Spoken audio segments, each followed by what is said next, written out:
मैं 40 साल से, अगर मैं अपने यहाँ भी अपने कलीग्स, अपने जो साथियों से बात करूं, अगर मैं उनसे पूछूंगा कि अच्छा आप मुझे बताइए दुनिया का सबसे बड़ा डिप्लोमेट कौन था, मैं आपको लिख के दे सकता हूं कि वो आपको ऐसा कोई जवाब देंगे कि वो वेस्टर्न ही होगा, कहेंगे मेटरनिक सबसे बड़ा दुनिया।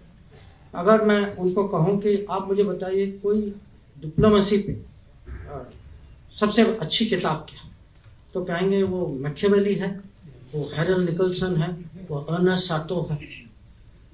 तो मेरा लिखने का कारण ये था, मैं अपने ही लोगों को समझाना चाहता हूं कि भाई घर में देखो, अगर आप मेरे से पूछेंगे कि इतनी पढ़ाई के बाद आपको क्या लगता है कि दुनिया के सबसे बड़े डिप्लोमेट कौन थे, मैं कहूंगा सबसे बड़े डिप्लोमेट एक श्री कृष्ण थे, एक हनुमान जी थे। बहुत सीरियस उत्तर दे रहा हूं मैं कि अगर आप उनको कूटनीति के परिप्रेक्ष्य से देखें कि किस सिचुएशन में थे, उनको मिशन क्या दिया गया था, किस तरीके से उन्होंने हैंडल किया था, और हनुमान जी ने तो माने उसके साथ इतना इंटेलिजेंस भी और मिशन के आगे भी बढ़ गए थे। उन्होंने सीता को वो कांटेक्ट भी किया था, पूरी लंका की खबर ली, लंका को जला भी दिया उसके बाद। माने कैसे डिप्लोमेट, माने ऑल पर्पस मल्टीपर्पज डिप्लोमेट। तो अगर आज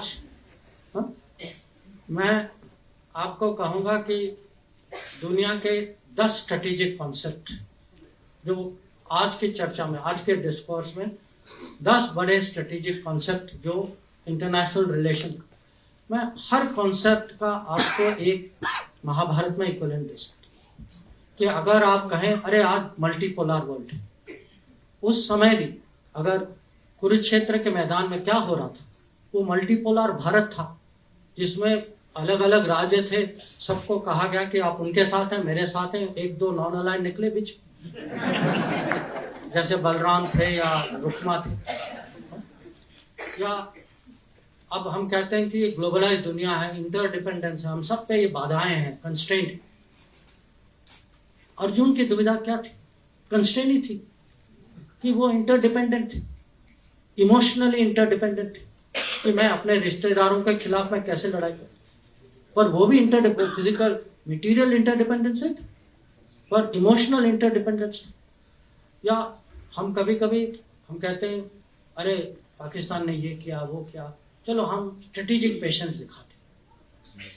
स्ट्रेटेजिक पेशेंस का सबसे अच्छा उदाहरण जो है वो कृष्ण भगवान जिस तरीके से उन्होंने शिशुपाल को हैंडल किया कि 100 बार उन्होंने क्षमा किया, 100 बार, उसके बाद आपको पता उन्होंने किया। या आजकल ये टर्म आया है रूल्स बेस्ड ऑर्डर, कि एक मर्यादा होती है देशों के बीच में, जो राजनीति में, कि आपस में कुछ ऐसे कानून होते हैं, कुछ रूल्स होते हैं। महाभारत की कहानी क्या है कि जो रूल्स का उल्लंघन करते हैं, जैसे कर्ण या दुर्योधन, वो अपने आखिरी समय में खुद उनको अचानक रूल्स याद आ जाती है कि वो कहते हैं भाई ये नहीं करो क्योंकि ये रूल के मुताबिक, और पूरी जिंदगी जो है उन्होंने उसी रूल्स का उन्होंने पालन नहीं किया। तो ऐसे बहुत सारी चीज है। आज हम कभी कभी आपस में हमारी डिबेट होती है कि हमारे खिलाफ हमसे बड़ा देश। अब ये याद रखिएगा कि पांडव जो है, पांडव कौरव की प्रोपोर्शन जो थी वो 7-11 थी, कि वो छोटी फौज थी उनके पास, छोटी फौज थी पर बड़ी सोच थी, अनुशासन ज्यादा था, क्रिएटिविटी ज्यादा था, इंटेलिजेंस ज्यादा था, और श्री कृष्ण उनके साथ थे। तो और हम कभी कभी रेपुटेशन कॉस्ट की बात करते हैं कि रेपुटेशन जो है कूटनीति में, राजनीति में भी, जिसपे आप भरोसा की मैं क्या कीमत बताऊं, जिस पे भरोसा करते हैं उसकी जो वैल्यू जो है, पार्टी हो, आदमी हो, देश हो, रेपुटेशन की बहुत कीमत होती है, और पांडवों की रेपुटेशन जो है वो कौरव से इतनी अच्छी थी। रेपुटेशन का बहुत फर्क है। और कभी कभी ये भी है कि जो बड़े गुड, जो लार्जर गुड के लिए कभी लोगों को माने टैक्टिकल एडजस्टमेंट करना पड़ता है। और ये भी इसके बहुत उदाहरण, जो युधिष्ठिर ने अश्वत्थामा के बारे में कहा, या जब अर्जुन ने शिखंडी को आगे किया।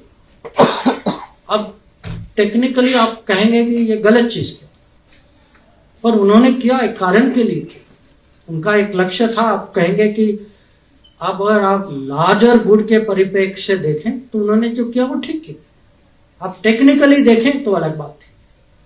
तो ऐसी बहुत सारी चीज हैं, जैसे अब स्ट्रेटेजिक डिसेप्शन, जो जब कृष्ण भगवान ने सूर्यास्त का एक किस्म से इल्यूजन क्रिएट किया तो जयद्रथ को लगा कि वो बच गए।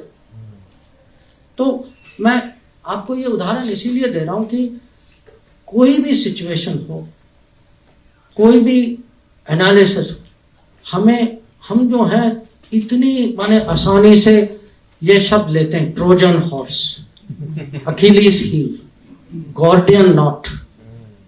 अब ये कहां से आते हैं ये शब्द? किसी और के कथा से आते हैं। अब मुझे उससे कोई दुश्मनी नहीं है, मैं भी वही कथा पढ़ता हूं, मुझे भी उसमें रुचि है, पर मैं हमारे देशवासियों को समझाना चाहता हूं कि भाई आप अपने बारे में भी पढ़िए, इसका भी महत्व समझिए। हम आपस की बातें में कम से कम इसका तो प्रयोग करें कि अगर हमें स्ट्रेटेजिक कल्चर, सचमुच अगर इंडियन स्ट्रेटेजिक कल्चर बनाना है, इंडियन स्ट्रेटेजिक कल्चर दूसरों के अनुभवों और दूसरे के कथाओं से नहीं बनेगी। इंडियन स्ट्रेटेजिक कल्चर इंडिया के एपिक से बनेगी।